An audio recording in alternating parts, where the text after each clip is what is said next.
अखिलेश को माफिया पसंद है। उत्तर प्रदेश 2022 में होने वाले विधानसभा चुनाव से पहले नेताओं का दल बदलना जारी है।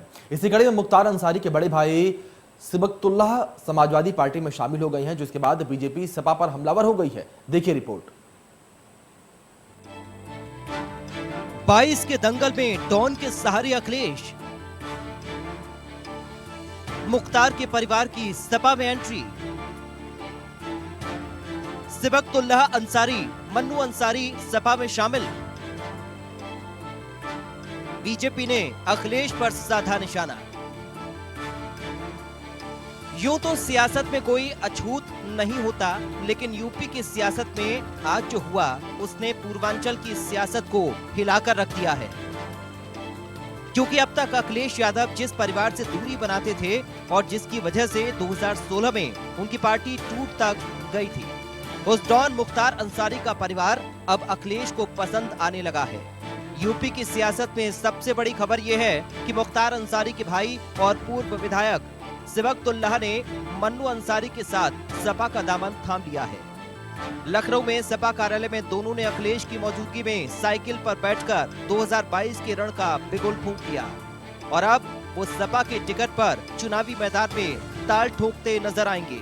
सिबकतुल्लाह और उनके बेटे को पार्टी में शामिल कराने के बाद अखिलेश यादव ने कहा कि उनके आने से पूर्वांचल में पार्टी मजबूत होगी और प्रदेश में सपा की पूर्ण बहुमत की सरकार भी बनेगी। खुशी है इस बात की कि आज पूर्व विधायक मोहम्मदाबाद गाजीपुर के श्री सिबकतुल्लाह अंसारी साहब समाजवादी पार्टी में शामिल हो रहे हैं। मैं पूर्व विधायक जी का और इनके साथ जितने भी सहयोगी साथी आए हैं, जिनके पूर्व में प्रदेश के अध्यक्ष जी ने नाम पढ़े हैं, मैं सभी नेताओं का, कार्यकर्ताओं का समाजवादी पार्टी में स्वागत करता हूँ, बधाई देता हूँ। और मुझे उम्मीद है कि आने वाले समय में जो चुनाव होने जा रहा है, आप सब लोगों के आ जाने के बाद न केवल पूर्वांचल में बल्कि पूरे प्रदेश में संदेश जाएगा कि आने वाले समय में एक बार फिर बहुमत की सरकार समाजवादी पार्टी बनाएगी। अखिलेश यादव के इस बयान से समझा जा सकता है कि वो डॉन मुख्तार अंसारी के भाई को साइकिल की सवारी कराकर 2022 में यूपी की सत्ता पर काबिज होना चाहते हैं। 2016 में अखिलेश यादव ने कौमी एकता दल का सपा में विलय ये कहकर रद्द कर दिया था कि माफियाओं के लिए पार्टी में जगह नहीं। तब इसी बात को लेकर सपा में ऐसी कलह मची कि पार्टी के दो टुकड़े हो गए। शिवपाल यादव ने नई पार्टी बना ली। इतना ही नहीं, इस कलह की वजह से 2017 के चुनावों में अखिलेश यादव की सत्ता भी चली गई। आज प्रदेश में बीजेपी की सरकार है और आज सरकार ने माफिया मुख्तार अंसारी के पूरे साम्राज्य को ध्वस्त कर दिया है। ऐसे में अखिलेश का यू टर्न लेना और मुख्तार के परिवार को पार्टी में शामिल करना किसी को समझ नहीं आ रहा। खुद सपा में भी इस बात को लेकर सुगबुगाहट है कि आखिर मुख्तार के परिवार को तब क्यों शामिल करने से मना कर दिया था। हालांकि अब सियासत की बदली हवा ने उन्हें दोबारा वही करने के लिए तैयार कर दिया है। इसको लेकर बीजेपी हमलावर हो गई है। समाजवादी पार्टी और बहुजन समाज पार्टी, ये दोनों ही क्षेत्रीय दल अपराध और अपराधियों को बढ़ावा देने वाले हैं और इसीलिए ये तमाम अपराधी कभी सपा में कभी बसपा में अलग अलग समय पर एक दूसरी पार्टियों को मजबूत करते हैं और पार्टियां इनके दम पर सत्ता में आने का ख्वाब देखती रही हैं। लेकिन 2014 के बाद उत्तर प्रदेश की राजनीति में बड़ा परिवर्तन है।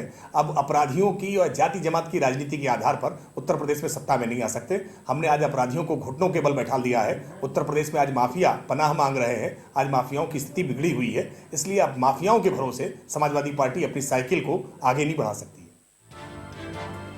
दरअसल यूपी की योगी सरकार मुख्तार अंसारी पर सख्त कार्रवाई कर रही है, उनकी संपत्ति को गिरा रही है। ऐसे में मुख्तार के भाई की सभा में एंट्री होते ही बीजेपी ने इसे भुनाना शुरू कर दिया है। यूपी बीजेपी के ट्विटर हैंडल से किए गए इस ट्वीट से आप समझ सकते हैं कि बीजेपी इस मुद्दे को यूं ही छोड़ना नहीं चाहती। ट्वीट में प्रदेश बीजेपी ने लिखा है कि यही है सपा का असली चेहरा, किसी तरह सत्ता हाथ आ जाए, भले ही माफिया मुख्तार अंसारी के परिवार से हाथ मिलाना पड़े, लेकिन उन्हें ये भूलना नहीं चाहिए कि यूपी का मुख्यमंत्री कौन है। हालांकि बीजेपी कुछ भी कहे, सपा ने साफ इनकार कर दिया है कि माफिया के परिवार का हर सदस्य माफिया नहीं होता। जिन व्यक्ति विशेष का नाम ले रहे हैं वो भी बाहुबली नहीं है। किसी के परिवार का होना से बाहुबली नहीं हो जाता है। अगर न किसी के परिवार के होने से अच्छा होता है, न किसी के परिवार के होने से बुरा होता है। जो उनकी छवि है, कहीं से बाहुबली की छवि नहीं है। इसलिए ऐसे लोग अगर आए तो पार्टी को मजबूत करना चाहें, नीतियों में विश्वास रखें तो स्वागत है। दरअसल मोहम्मदाबाद विधानसभा से 2 बार विधायक रह चुके मुख्तार के बड़े भाई सिबगतुल्लाह साइकिल पर सवार हो चुके हैं। 2017 के विधानसभा चुनाव में बीजेपी के अलका राय से उन्हें हार का सामना करना पड़ा था, लेकिन 22 के रण में सपा उन्हें या उनके बेटे को वहां से टिकट देगी। ऐसे में गाजीपुर की सियासत एक बार फिर से दिलचस्प होने जा रही है। कभी मुख्तार परिवार का पूर्वांचल में सिक्का चलता था। मुख्तार अंसारी ने स्वयं कौमी एकता दल का गठन किया था। मुख्तार परिवार गाजीपुर, मऊ, आजमगढ़ से लेकर वाराणसी तक की राजनीति को प्रभावित करता रहा है। मुख्तार खुद तो मऊ सीट से लगातार जीतते ही रहे हैं। उनके भाई अफजाल गाजीपुर से बसपा के सांसद हैं। मुख्तार के बड़े भाई सिबगतुल्लाह अंसारी गाजीपुर की मोहम्मदाबाद सीट से विधायक रह चुके हैं। यही नहीं, मायावती ने पिछले चुनाव में मुख्तार के बेटे अब्बास अंसारी को भी घोसी से मैदान में उतारा था, लेकिन बीजेपी के फागू चौहान से हार गए थे। फिलहाल अब देखने वाली बात ये होगी कि मुख्तार के परिवार को साइकिल पर बैठाने के बाद क्या सपा 2022 के चुनावों में पूर्वांचल के वोट को पाले में ला पाएगी या नहीं। Bureau report, India news, Uttar Pradesh, Uttarakhand. Sapa में शामिल हुए मुख्तार अंसारी के भाई सिबगतुल्लाह ने बीजेपी के आरोपों पर क्या कुछ कहा है, वो भी आपको सुनवाते हैं। समाजवादी पार्टी में फिर वापस आने की वजह आज जो पूरे प्रदेश में बिल्कुल अराजकता है, जुल्म है, ज्यादती है, किसान परेशान है, मजदूर परेशान है, काम नहीं मिल रहा। 2 साल कोविड के ज़माने में जो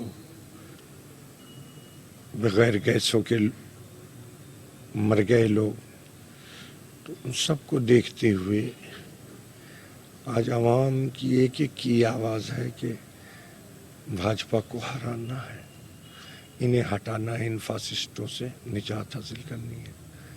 उसके लिए अगर कोई चेहरा है, किसी में दम है, तो अखिलेश यादव जी को ही हर एक की बात सुनने में मिल रही थी, जिसको गौर करने के बाद, राय लेने के बाद अपने बड़ों से ये फैसला हुआ कि आज हर सेकुलर मिजाज के लोगों को अखिलेश का साथ देना चाहिए कि भारतीय जनता पार्टी अपने को कह रही हम बहुत मजबूत हैं, तो हमारे जैसे एक अदना से जनसेवक के पार्टी ज्वाइन कर लेने पर, समाजवादी पार्टी में चले जाने पे इतनी बौखलाहट क्यों है। एक तरफ तो उनके लोगों के द्वारा ढिढोरा पीटा जा रहा, दूसरे सूबों में भी जाके, बिहार के, बंगाल के चुनाव में कि मैंने माफियाओं का, मुख्तार का वजूद ख़त्म कर दिया, नेस्तो नाबूद कर दिया। तो अब अगर उसका एक भाई कोई समाजवादी पार्टी में शामिल हो रहा, और वो भी मैं जिसके ऊपर कोई 107 का भी एक मुकदमा नहीं है, तो इन्हें परेशान होने की क्या ज़रूरत है। इनके तो खुद दामन दाग से भरे हुए हैं। इनके मिलों में आज 100 से ज़्यादा संख्या अपराधी केसों वालों की है, और वो हमें अपराधी बता रहे हैं। ये तो वही हुआ कि सूप तो सूप चलनी भी आज हंस रही है। जो खुद दागदार है हमें दागदार बता रहे हैं।